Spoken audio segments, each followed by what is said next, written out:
La cara norte del Eiger es la pared montañosa más famosa del mundo.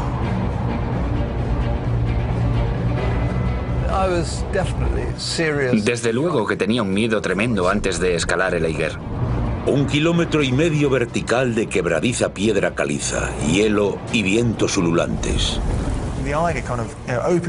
El Eiger te abre sus puertas y subes más y más y más, y luego se cierran y no hay forma fácil de salir. Más de 60 personas han muerto en la cara norte, pero continúa fascinando como ninguna otra montaña. Es el gran escenario de la escalada, un coliseo público donde el montañismo se transforma en teatro. Creo que es un poco como ser actor y que de pronto te digan que puedes hacer Hamlet. Su historia ha reflejado las tensiones nacionales de la Europa del siglo XX. Creo que Harrer llevaba la bandera con la esvástica en la mochila. Es un campo de pruebas, un rito de iniciación, un lugar de innovación donde se establecen los nuevos estándares. Todo esto cambió mi forma de pensar. Puedo ir, quizá, al Himalaya con una forma de pensar completamente diferente. Esto transformará el alpinismo. Nos disponemos a descubrir la reputación de la cara norte del Eiger y a comprender por qué se ha convertido en una montaña tan icónica.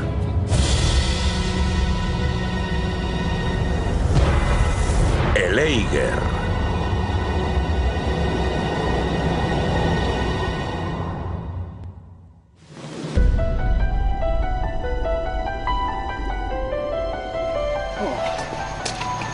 Perfección. Estamos en marzo de 2009 y los guías de montaña Kenton Kuhl y Neil Brody están en Grindelwald, Suiza, planificando una intentona en la cara norte del Eiger, el Ogro en alemán. Kenton es uno de los mejores guías de montaña del mundo. Ha guiado a sus clientes a la cima del Everest 8 veces y a Sirran Ulfains a la cumbre del Eiger. I've never seen so much snow here. This is outrageous. It'd probably be good for jumping over the train on skis, wouldn't it? It'd probably be quite easy. Neil es un guía de montaña profesional radicado en el valle de Chamonix. Ambos ya han escalado la cara norte del Eiger, pero su combinación única de historia y peligro sigue atrayéndolos. Si le preguntas a cualquier alpinista de hoy en día qué te gustaría escalar, te diría que el Everest o posiblemente el Gran Duras. Pero casi con seguridad no te diría quiero escalar la cara norte del Eiger. La verdad es que yo desde luego que sí. Me crié leyendo todos los libros. Es que hace volar tu imaginación. Quieren poder decir a sus amigos he ascendido por la cara norte del Eiger. Los escaladores no son gente equilibrada ni razonable. Lo más habitual es que sea más bien al contrario. Así que los atrae el Eiger por su reputación.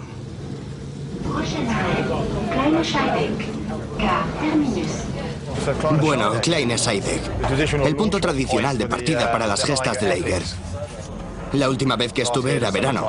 Había unas praderas maravillosas y ahora está todo cubierto de nieve. Es muy premonitorio, la verdad. Para la mayoría de los alpinistas, el Eiger sigue siendo un trofeo esquivo. Es una dificultosa ruta alpina que exige un alto nivel de pericia y compromiso. Y la cara debe estar en buenas condiciones para que los montañeros pongan el pie en ella. Este invierno las condiciones distan mucho de ser perfectas. Lleva días nevando copiosamente y el Eiger está cubierto de densas nubes. Si dejase de nevar ahora mismo, mañana podríamos mirar para allá y veríamos unas avalanchas de nieve y hielo y a veces rocas cayendo en cascada por la pared. Nosotros decimos que se desviste. Pues eso, que el Eiger se está desvistiendo de su manto invernal en cierto sentido. Y sería mortal de necesidades si nos acercáramos. Y seguramente aún quedan 48 horas de tiempo. No hace falta que luzca un cielo azul ni nada de eso. Basta con que deje de nevar y el viento amaine un poquillo y se desprenderá de su manto invernal. Y luego necesitaremos buen tiempo para el periodo en que escalemos. Sí, me voy a poner optimista y voy a decir que tenemos un 50% de posibilidades de hacer un intento. Llevamos aquí 10 días y las cosas pueden cambiar muy deprisa, así que... Sí, tengo esperanzas, sí. Pero se esquía bien. Llevamos 2 temporadas intentando filmar un ascenso por la cara norte, pero el tiempo se ha puesto en nuestra contra y la historia de Laeger ha demostrado que este es un lugar que exige el máximo respeto.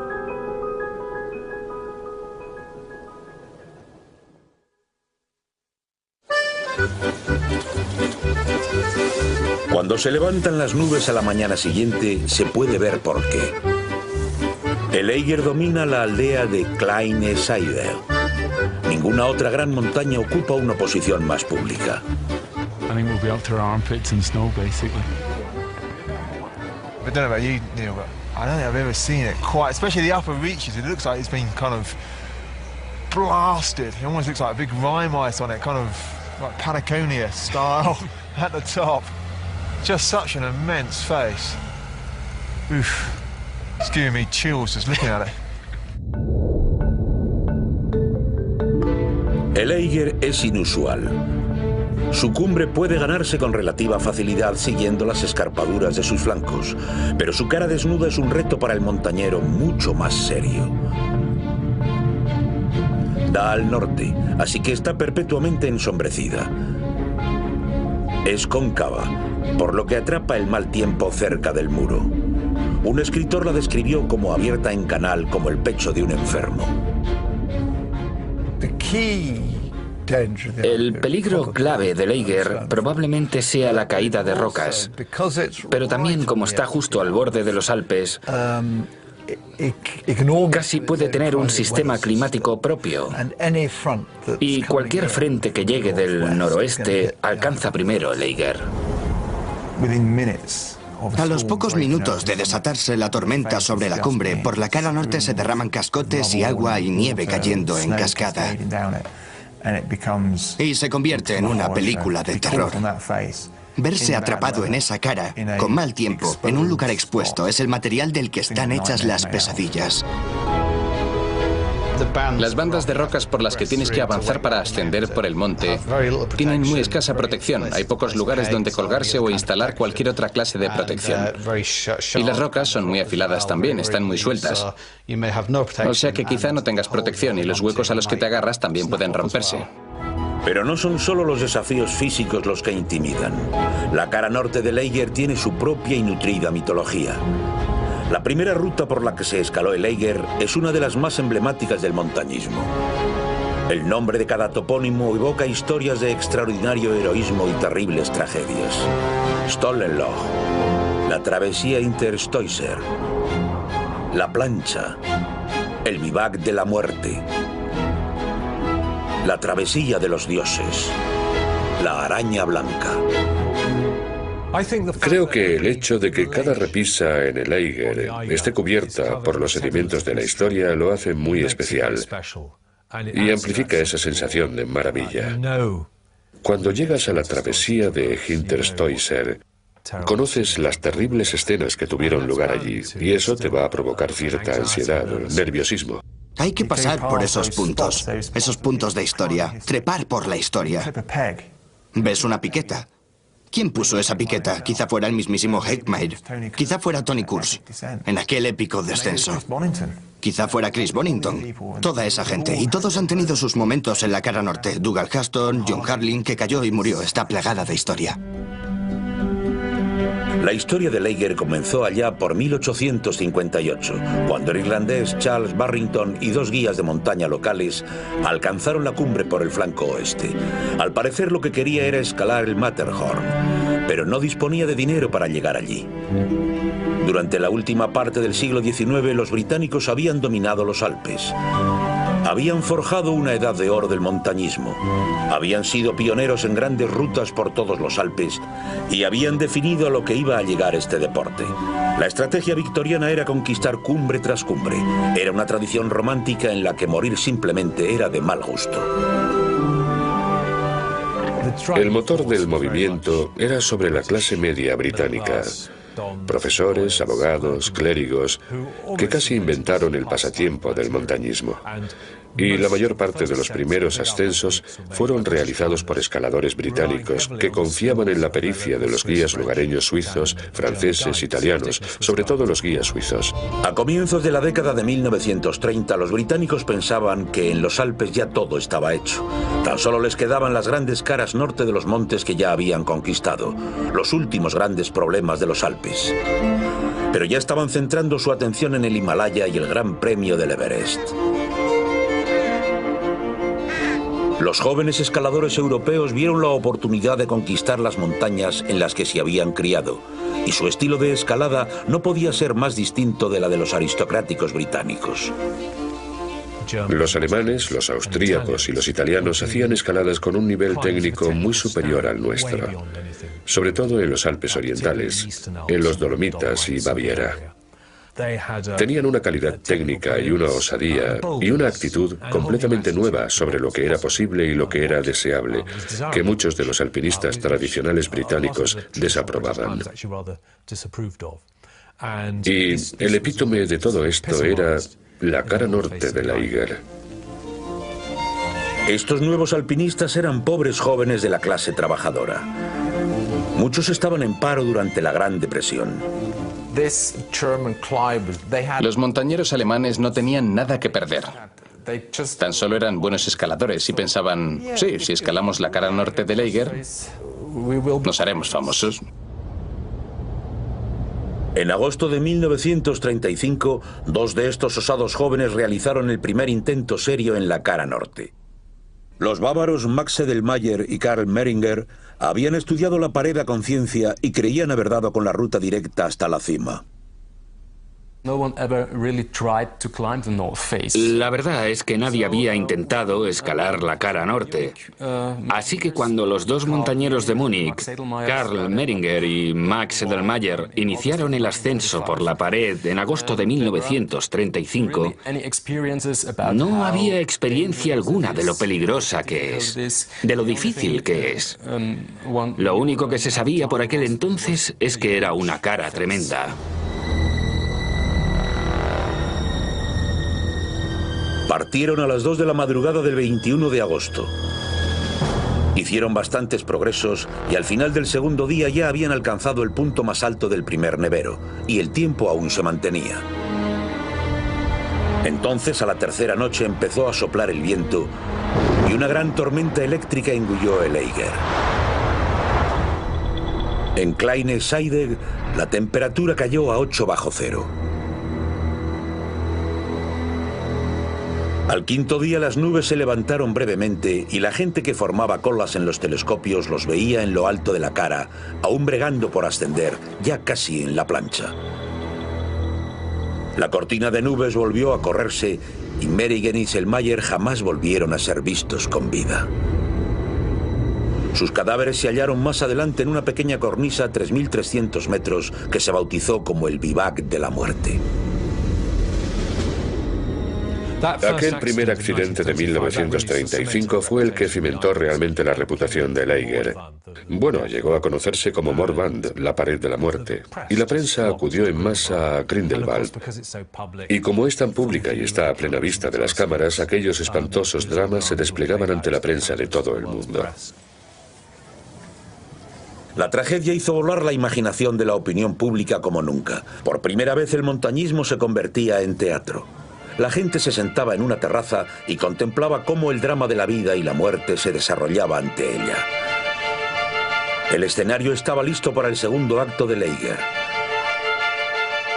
En el verano de 1936, la terrible reputación de Eiger atraía a los mejores y más bizarros escaladores jóvenes de Europa, deseosos de ser los primeros en escalar el espeluznante muro o morir en el intento. Aquel verano 12 jóvenes acamparon en el valle aguardando a que la cara norte reuniera condiciones. Eran los mejores alpinistas de su generación.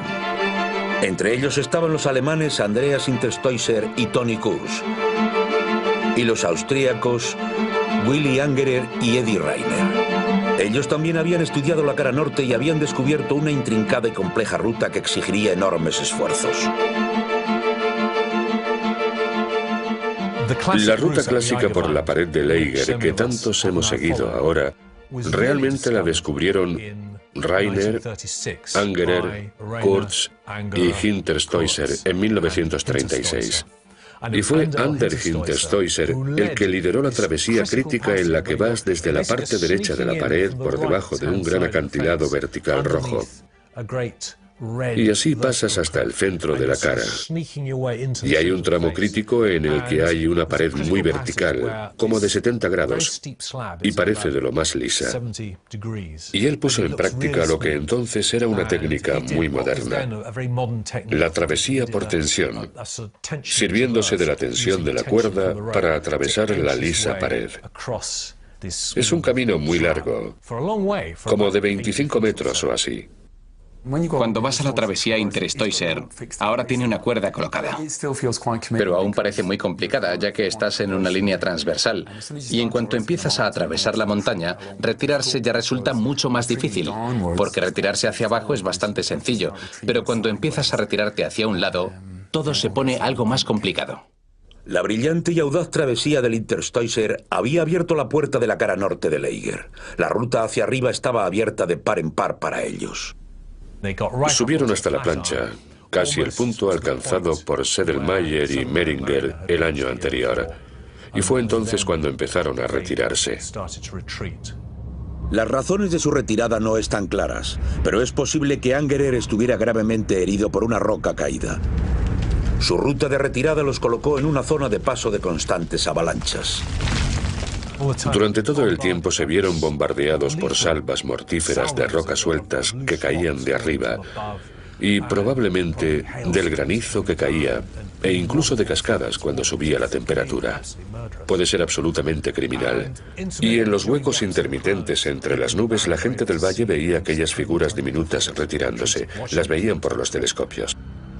Cuando llegaron de nuevo a la travesía se dieron cuenta de que habían cometido un terrible error. En lugar de dejar una cuerda colocada, Interstoiser se la había llevado. Ahora tendría que volver a pasar sin tener la cuerda tendida. Y ahora el tiempo era muy malo. Para colmo de males, las lisas losas de caliza ahora estaban cubiertas de escarcha, una capa de hielo. Así que se había vuelto prácticamente imposible. Lo intentó y lo intentó, pero al final tuvo que abandonar exhausto. El único modo de descender del monte era derechos hacia abajo. El problema de eso es que bajo la travesía de Hinterstoiser hay grandes salientes, hay un cortado. Así que cuando comenzaron a rapelar, se adentraron en un territorio desconocido con grandes aledizos que los iban a dejar colgando en el aire. Y fue a todo esto cuando, con las cuerdas congeladas, 4 personas clavando piquetas, desesperados por bajar a aquel hombre herido, en algún momento de toda esa confusión, no sabemos exactamente cómo pasó, pero, en resumen, alguien se cayó, arrastró a los demás. Una piqueta falló y de pronto había 4 cuerpos colgando en el vacío. Había cuerdas que pendían en el aire. Y aquello acabó con 3 hombres muertos y un hombre, Tony Kurz, aún vivo. Pero colgando, literalmente colgando de la cuerda, en el vacío, bajo uno de aquellos grandes aledizos. El ferrocarril de Eiger atraviesa la montaña y hay ventanas panorámicas para que se asomen los guardias del ferrocarril y el público. Aquella noche un guardia oyó un grito a través de la ventana de Stollenloch. Al darse cuenta de que había escaladores en apuros, alertó a los guías de montaña y una partida de rescate salió por la ventana y se aventuró en la tormenta. Suben en un tren especial, trepan por la cara y gritan a Kurz: "No podemos hacer nada esta noche, intenta aguantar esta noche, volveremos por la mañana".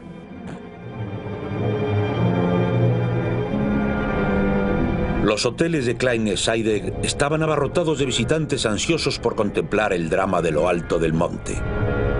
A la mañana siguiente, temprano, los guías salieron por la ventana de Stollenloch y consiguieron situarse a 40 metros por debajo de Kurz. Pero no podían alcanzarlo por culpa del saliente que tenían encima. Kurz consiguió izar los 2 tramos de cuerda que necesitaría para descender los últimos 40 metros. Como fuera, logró atar las cuerdas, pero al rapelar, el nudo que las unía se enganchó en su mosquetón.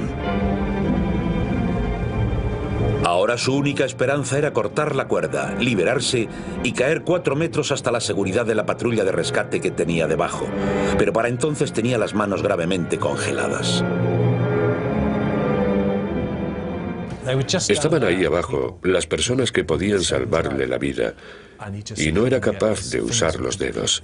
Los tenía completamente congelados. Estaban muertos. No lo conseguía. Y ellos le decían, venga, que tú puedes, que tú puedes, que tú puedes. Y él tantea y tantea desesperadamente. Ya llevaba así 24 horas y al final dijo, se acabó. Se dejó caer y murió.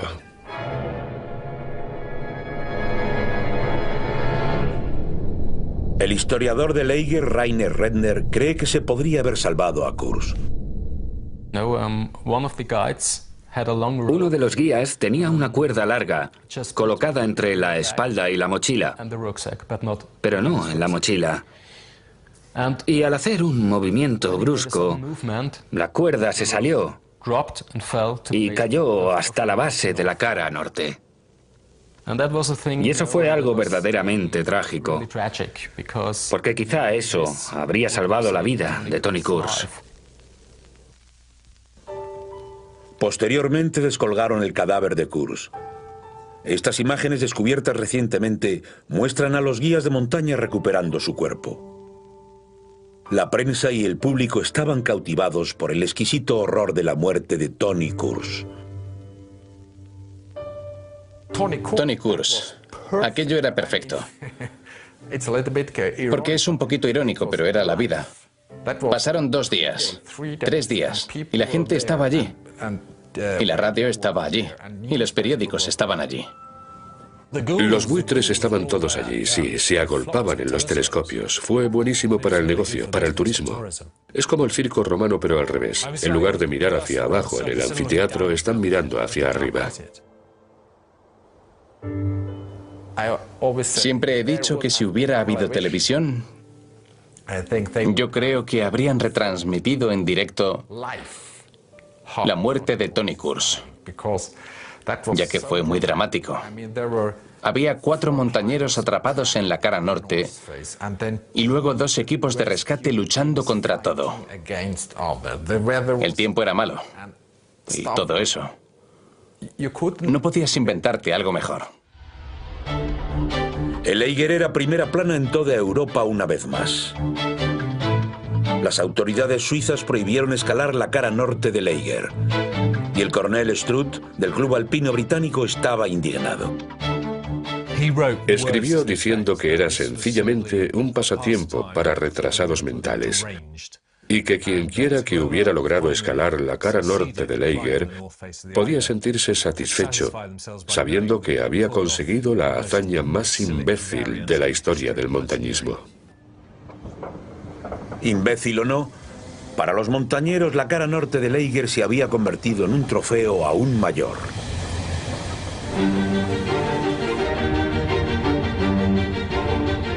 I think it's the only mountain face in the world where you can actually get a train and then just like walk onto the north face, isn't it?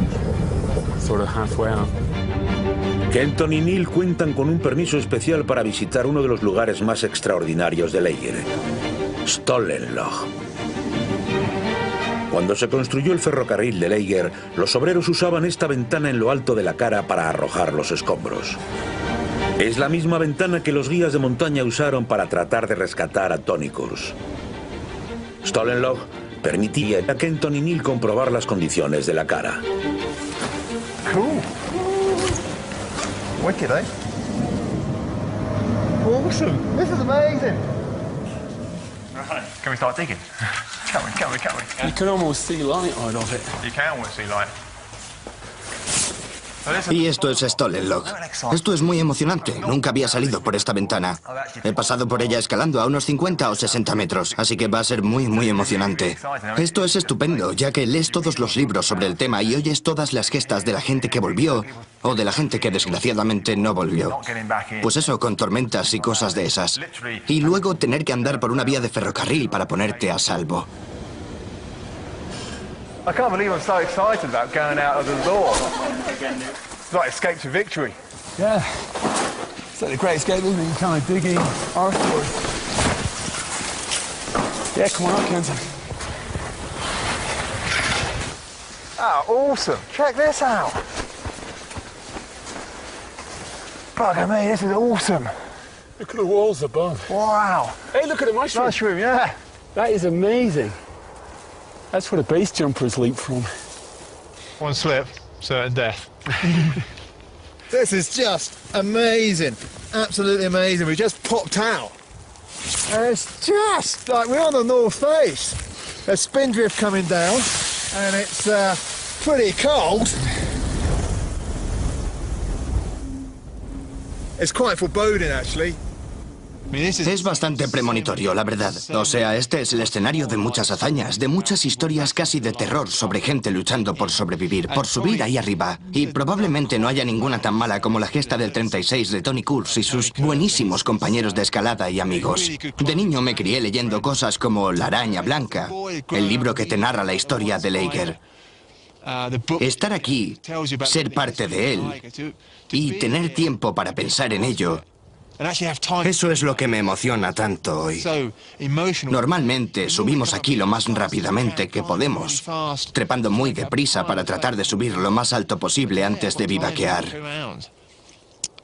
Pero hoy tengo tiempo para mirar alrededor y empaparme de todo esto. Es un lugar muy emotivo, la verdad. Sí que lo es. Y salir por la ventana. Quienes han abierto esa puerta y han entrado diciendo gracias a Dios que estamos vivos. Pues eso, hemos escapado. O al contrario, ¿quién ha cerrado la puerta sabiendo que alguien se ha quedado aquí fuera? Es un lugar con mucha fuerza. La tragedia de Kurz hizo que el Eiger se volviera irresistible para los alpinistas. La prohibición suiza solo duró 4 meses y en 1937 2 jóvenes italianos murieron en la pared. En 1938, el último verano de paz antes de la Segunda Guerra Mundial, 4 escaladores excepcionales llegaron a Kleine Scheidegg, los alemanes Andreas Heckmair y Ludwig Boer, y los austríacos Fritz Kasparek y Heinrich Harrer. Su ruta se ha convertido en uno de los grandes clásicos del alpinismo. Es una ruta muy complicada. No es subir recto y bajar. Se avanza siguiendo una serie de líneas de puntos débiles. Y si hay nubosidad densa, es bastante fácil perderte. Sobre todo en la parte superior. Y técnicamente no es súper difícil.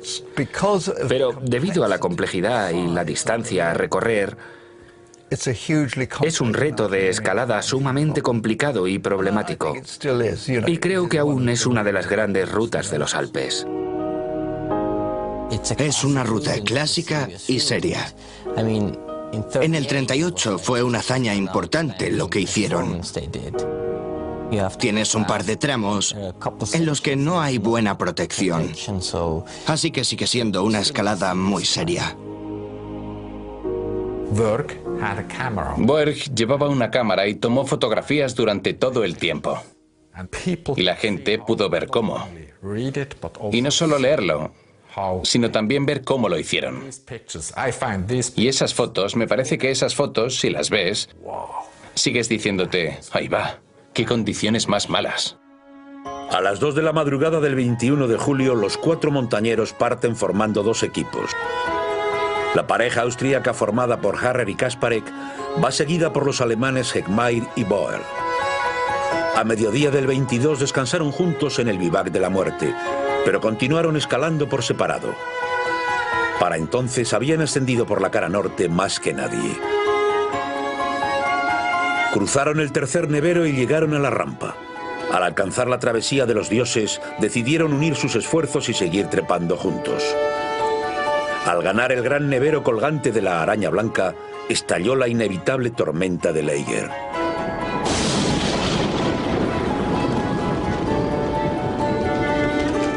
Por la cara caían piedras y avalanchas, pero los 4 se afanaron por las fisuras de salida y al final llegaron a la cima.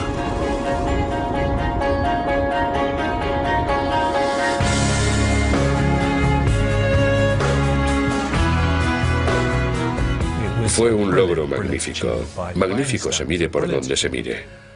Y descendieron por el flanco oeste a última hora de la tarde y llegaron a Kleine Scheidegg, Y toda la prensa de Europa estaba allí para recibirlos, así que los cuatro alcanzaron la fama instantáneamente. Y hay una foto maravillosa de los cuatro y se ve esa aura radiante de culminación y felicidad en sus rostros. Es una foto maravillosa. Pero no todo el mundo estaba encantado. No podías leer mucho sobre el tema en la prensa inglesa. Había cierto resentimiento, por supuesto, en parte por el desarrollo político de Alemania. Los escaladores alemanes no eran muy queridos, claro está, porque todo el mundo pensaba que el partido nazi los había dirigido hacia la pared, si bien no fue así. Creo que Harrer llevaba la bandera con la esvástica en la mochila, pero no la plantó en la cumbre.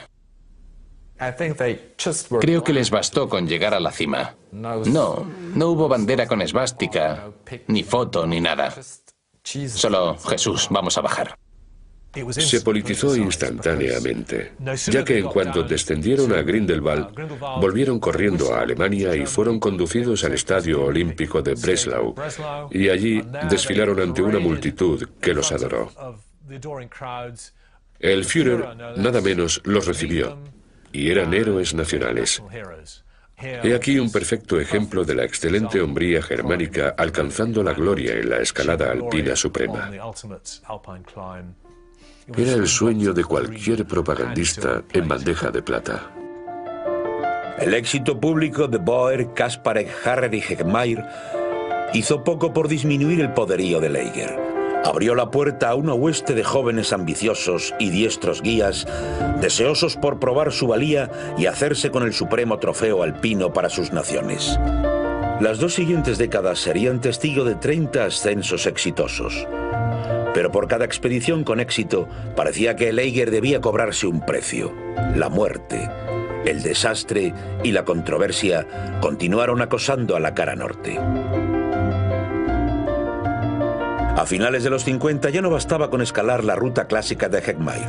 Se llevó a cabo el primer intento en solitario y en 1961 también un notable ascenso invernal en las más crudas condiciones. Pero aún no había ascendido el Eiger ningún británico. Ahora, una nueva ola de montañeros sumamente diestros volvía a poner sus miras en los Alpes. Para cuando el joven de 20 años Chris Bonington llegó a Grindelwald en 1957, la cara norte había sido escalada con éxito 12 veces y se había cobrado 14 vidas. Era el inicio de una larga relación con la cara norte de Leiger. En julio de 1962, Bonington intentó trepar a Leiger con el legendario escalador británico Don Whelans.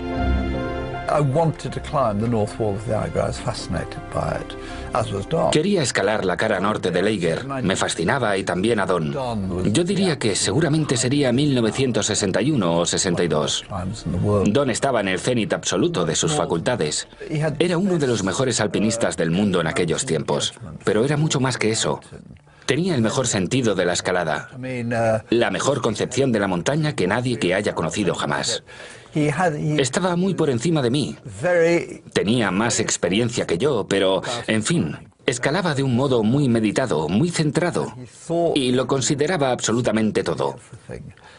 Y en una montaña no podías tener un compañero mejor, porque sabías que nunca jamás dejaría a nadie en la estacada. Al mismo tiempo había otro fuerte equipo británico en la cara, Brian Nally y Barry Brewster. Era una carrera entre escaladores británicos por ser los primeros en llegar. Habíamos subido y evidentemente las condiciones eran malas. Hacía demasiado calor y el agua chorreaba y caía una gran cantidad de piedras. Y subimos hasta el comienzo del segundo nevero solo por echar una ojeada. Solo íbamos a echar un vistazo y teníamos pensado regresar. Y justo cuando íbamos a volver, unos guías suizos llegaron detrás de nosotros y nos gritaron que dos camaradas nuestros estaban en apuros al final del segundo nevero y que si les ayudábamos a rescatarlos. Y no te lo piensas dos veces. Nos dimos la vuelta y empezamos a atravesar el segundo nevero. Era muy peligroso. Llovían piedras alrededor de nosotros. Y cuando estábamos a mitad del camino, los vimos. Y entonces vimos una figurita allí en la pared. Y era Barry Brewster. El día anterior una piedra le había golpeado la cabeza y Brian Nally había conseguido amarrarlo en una repisa al final del segundo nevero. Brewster y Nally pasaron una noche muy larga expuestos en la cara norte, pero Brewster al final perdió su combate contra el Eiger y murió.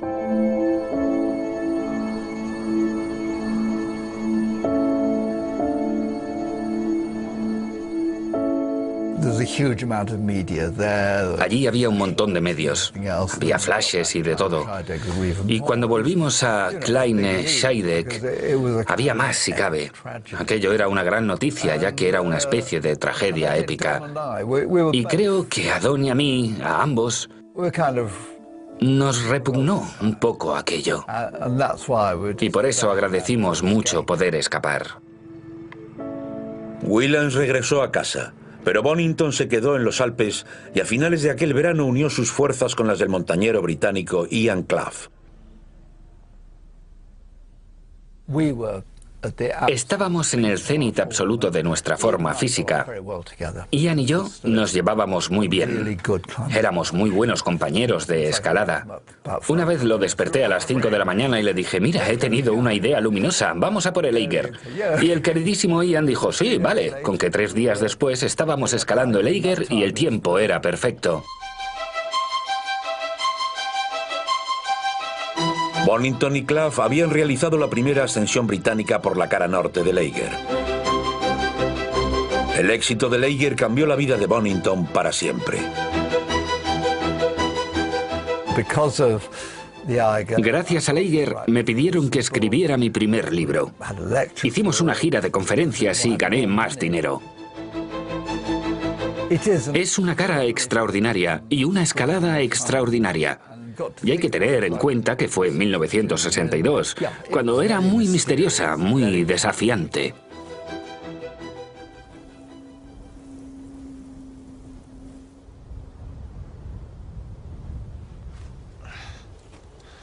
Kenton y Neil estaban en la pared junto a la ventana Stolen Log, realizando parte de la ruta de 1938.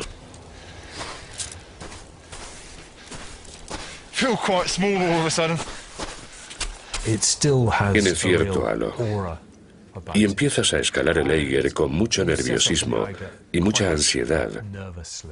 Y preguntándote si vas a ser capaz, si vas a estar a la altura del reto. Wow, look at all the spindrift coming down. Yeah, that spindrift is not looking good, is It's it? looking horrendous. Ah, Here comes the wind. straight down my neck. Ah. Si estás ahí arriba, siempre está oscuro. Siempre está... Miras a lo lejos, a los increíbles prados alpinos que tienes debajo con el sol brillando sobre ellos. O en invierno ves a todo el mundo esquiando al sol y sentados a las mesas comiendo y bebiendo y pasándoselo bien. Pero tú estás en una especie de tierra de sombras al borde del Eiger. Así que estás... No es como una montaña normal en absoluto, la verdad. Es como si hubiera algo... Como si hubiera algo vivo ahí.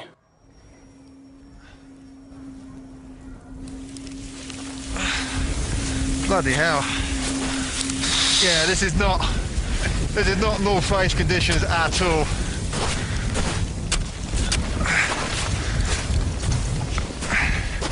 God, if my mother saw me now, she'd not be very happy.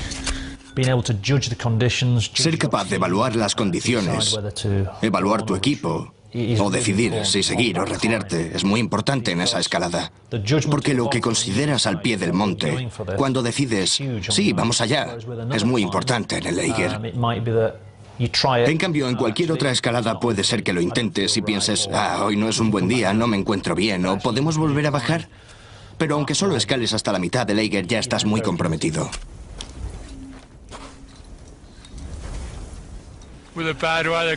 Con el mal tiempo que llega mañana, no es realista. No es posible. I don't think so. No, yo creo que no. Bueno, creo que ambos hemos llegado a un punto hoy en el que ya hemos visto bastante. Me conformo. Las condiciones no son perfectas. Hay malas previsiones meteorológicas.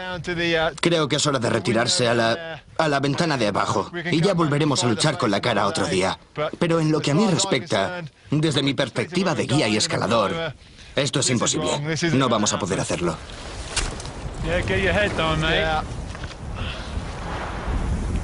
Yeah, these aren't great conditions on the face.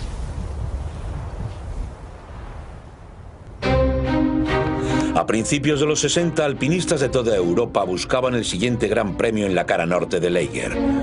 El directísimo o ruta directa, subir recto del pie a la cumbre. Se convirtió en una obsesión. Lo cierto es que se originó con un famoso escalador italiano que dijo: por donde caiga una gota de agua, por ahí trazaré mi ruta, y ello sin considerar si es la forma natural de ascender. En el verano de 1965, Chris Bonington fue uno de los muchos escaladores que intentaron la ruta directa. Una vez más, la prensa y el público se afanaron por comprender por qué aquellos jóvenes arriesgaban su vida en tan peligrosa montaña. Y más en una que ya había sido conquistada. También planeando una intentona estaba John Harling, un carismático estadounidense residente en Lausana, Suiza, donde dirigía una academia de alpinismo. Inicialmente Bonington accedió a asociarse con él, pero al llegar el invierno cambió de parecer. Todo aquello me preocupaba cada vez más. John Harling era extraordinario. Tenía una personalidad increíblemente pujante y estaba preocupado por él. En lugar de eso, Bonington accedió a fotografiar el ascenso para el Daily Telegraph, trabajando en la pared mientras los equipos escalaban. La ruta directa de Harling fue algo así como un gran circo mediático. Los escaladores nunca saben qué carta quedarse cuando los medios se involucran en el montañismo, ya que les gusta que sea algo un poco más privado, que es por lo que no suele entenderse muy bien generalmente, porque los escaladores no son muy abiertos al respecto. Y algunos estaban muy en contra de aquello, de que se filmara, de tener periodistas y todo ese alboroto. En febrero de 1966 la presión era enorme. Un fuerte equipo alemán también pensaba intentar la ruta directa.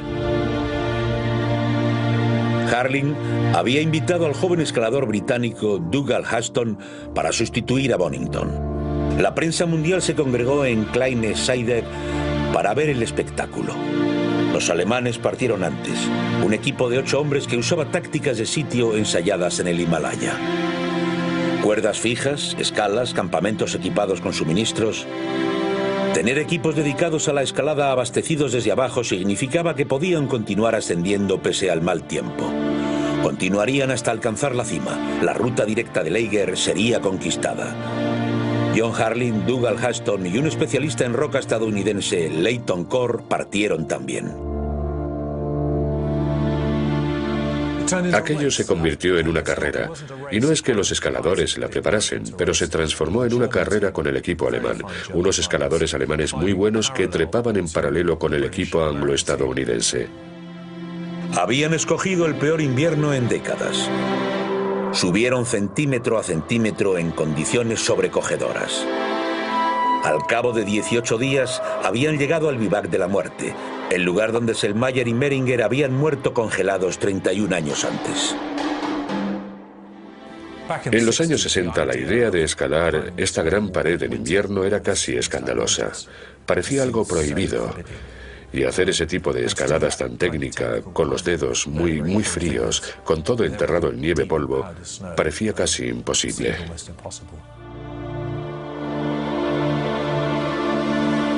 El tiempo era horroroso. Estalló tormenta tras tormenta mientras los equipos batallaban por la cara. Estas imágenes de Dougal Haston aproximándose a la araña blanca fueron filmadas por John Harling. Fueron los últimos metros que rodaría.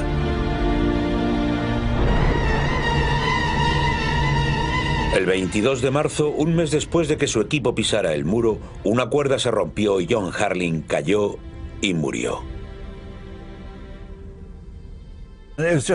Había un accidente esperando a suceder. Estábamos usando cuerdas que eran demasiado finas. Creo que era inevitable que alguna se rompiera tarde o temprano. Y nos podría haber pasado a cualquiera. Por desgracia le ocurrió a John. Así que cayó y se mató. Los demás estaban en la araña blanca y allí, yo creo que con absoluto acierto, decidieron que abandonar la expedición inmediatamente habría sido, pues eso, desperdiciar la vida de John. Dougal Haston, el miembro escocés del equipo, estaba sobre la cuerda que se había roto y unió sus fuerzas con los alemanes para completar el ascenso en memoria de John Harling. Era una ruta abrumadora de mucha dureza que iba en línea recta directamente por el centro de ese inmenso triángulo. Así que fue un gran logro. La prensa gozó de lo lindo. La noticia tenía todos los elementos de la perfecta tragedia de Laeger. Era precisamente lo que creo que es la esencia de Laeger. Periodismo, filmación, bullicio, gente mirando por los telescopios, un muerto, toda esa clase de cosas. Escaladores cayéndose, drama. Era un teatro maravilloso, maravilloso. Y era muy, muy emocionante. Todo aquello era de lo más emocionante, porque los escaladores estaban haciendo lo que de verdad querían hacer.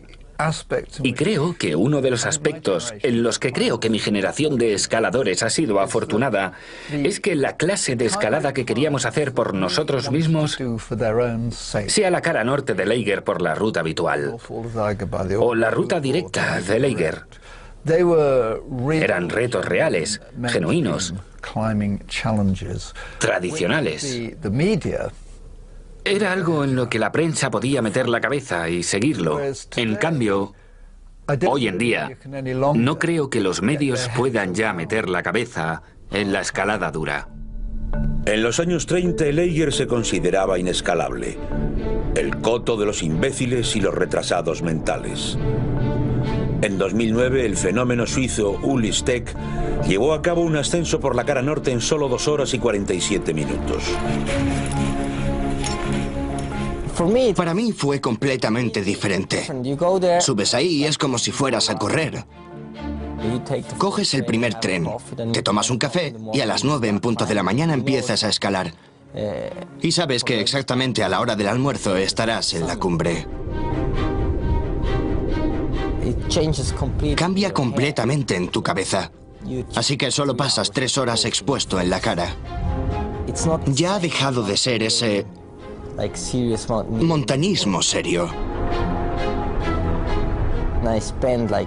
Y me paso como un año entrenándome expresamente para este ascenso rápido. Es como entrenarse para un maratón.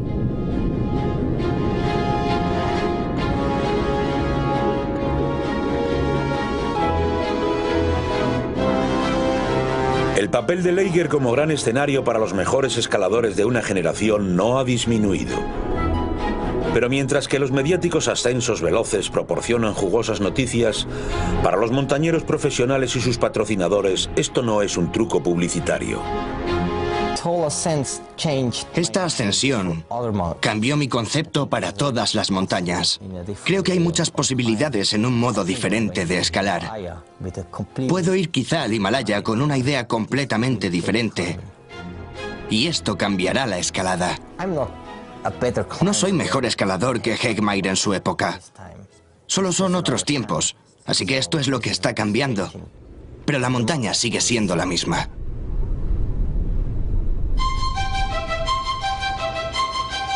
El Laeger es el tatarabuelo de las caras norte alpinas. En tiempos considerado invencible, un ogro maligno, ya se ha escalado por todas las rutas concebibles. Es un campo de juego para la élite más audaz del mundo. Estoy sobre Laeger, a 3.186 metros del suelo.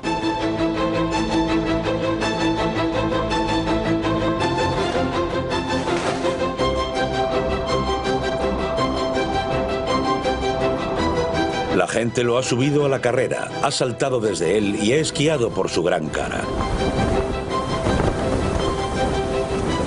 Pero pese a todo, la cara norte del Eiger aún se gana el respeto de los mejores alpinistas del mundo.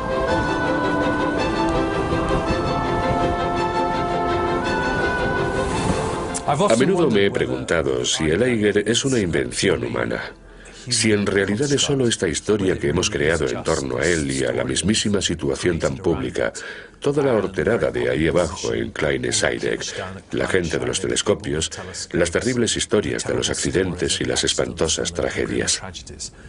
Me pregunto si es solo eso o si la pared en sí es intrínsecamente interesante. Y de hecho, cuando vas ahí, es la mayor pared de los Alpes. Es colosal, es única. Muchos jamás escalarán el Eiger, no porque no podrían efectuar los movimientos precisos si tuvieran la seguridad de una cuerda sobre ellos, sino en realidad porque exige un gran compromiso, riesgos y poner a prueba si crees en ti mismo. Seguramente te gustaría aunque te cayeras. No tendrías que hacerlo, pero oye, no estás realmente completo si no lo has escalado. O al menos has vivido una gran aventura en él. Los avances en la predicción meteorológica y las técnicas de rescate han hecho del Eiger un lugar mucho más seguro que hace 50 años. Y mientras que las otras grandes montañas se han visto menguadas por el comercialismo, el Eiger aún conserva un algo especial. Ha sido el escenario en el que se han representado algunas de las historias más emblemáticas de la historia del montañismo ante un público ávido. Y ya solo por esa razón sigue siendo único. Personalmente creemos que por la recompensa vale la pena el riesgo, aunque a quien no escala le pueda parecer una locura. Lo hacemos por esos momentos que son totalmente impagables. Así que, ¿por qué nos enfrentamos a las caras norte? No lo sé, la verdad es extraño. Y especialmente esta. Esta es la mayor, la peor, la más horrible de todas.